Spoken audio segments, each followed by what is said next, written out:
Il y a un concept que j'aime beaucoup, c'est celui d'acupuncture urbaine. Ça a été pensé par le maire de Curitiba au Brésil. Il avait un problème avec les déchets, les gens dans les favelas, on ne pouvait pas collecter les ordures.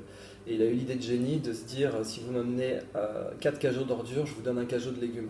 Comme ça, les éboueurs n'ont pas besoin de venir dans les favelas. Ça a réduit la criminalité, ça a réduit les engorgements dans les transports en commun. C'est une petite mesure, simple, précise, bien exécutée, qui a assaini toute la ville. Ben moi, mon job, c'est ça. C'est de faire de l'acupuncture intellectuelle. C'est-à-dire de m'intéresser à certaines idées qui sont en fait parfois simples, parfois triviales, mais qui détruisent le monde. Et qui vraiment, si on arrivait à planter cette petite aiguille intellectuelle sur les bonnes idées, on pourrait changer la Terre entière. Il y en a qui travaillent au levier, moi je travaille à l'aiguille.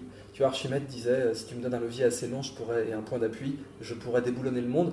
Eh bien moi, si tu me donnes une aiguille suffisamment stérilisée et pointue, je pourrais t'assainir le monde aussi.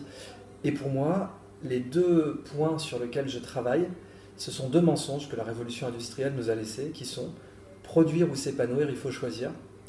Ou bien tu es productif et tu es dépressif, ou bien tu es épanoui mais tu es un glandeur. Et le monde est resté coincé dans cette idée-là, que tout travail est forcément pénible, qu'il n'est pas possible d'être productif sans avoir de la pénibilité, que quelqu'un d'épanoui ne peut pas être productif, donc que le PIB va avec une hausse de la dépression. Et tu vois, tous les pays émergents en Asie, à la mesure que leur PIB par habitant augmente, ils ont un taux de suicide par habitant qui augmente aussi. Et l'OCDE ne sait toujours pas l'expliquer.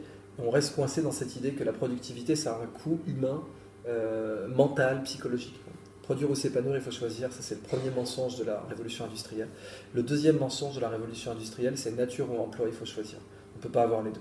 Là où il y a de la nature, il n'y a pas d'emploi, c'est la campagne. Et là où il y a de l'emploi, il n'y a pas de nature, c'est la ville. Et on est vraiment resté coincé dans cette idée. Tout le débat écologique mondial, il est bloqué dans combien de nature je gagne, combien d'emplois je perds.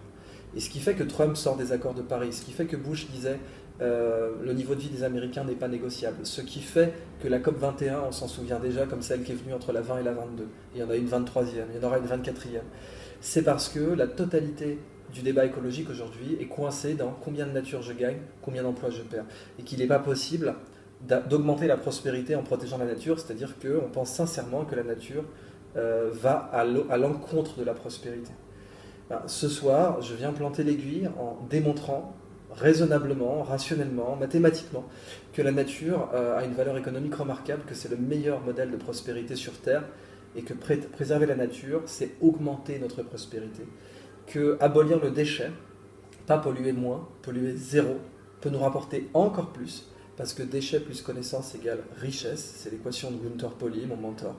Et ça, on peut le démontrer aussi. Les déchets sont des opportunités déguisées. Ce n'est pas à la nature de produire comme nos usines, c'est à nos usines de produire comme la nature. Voilà l'aiguille que je plante dans l'intellect mondial.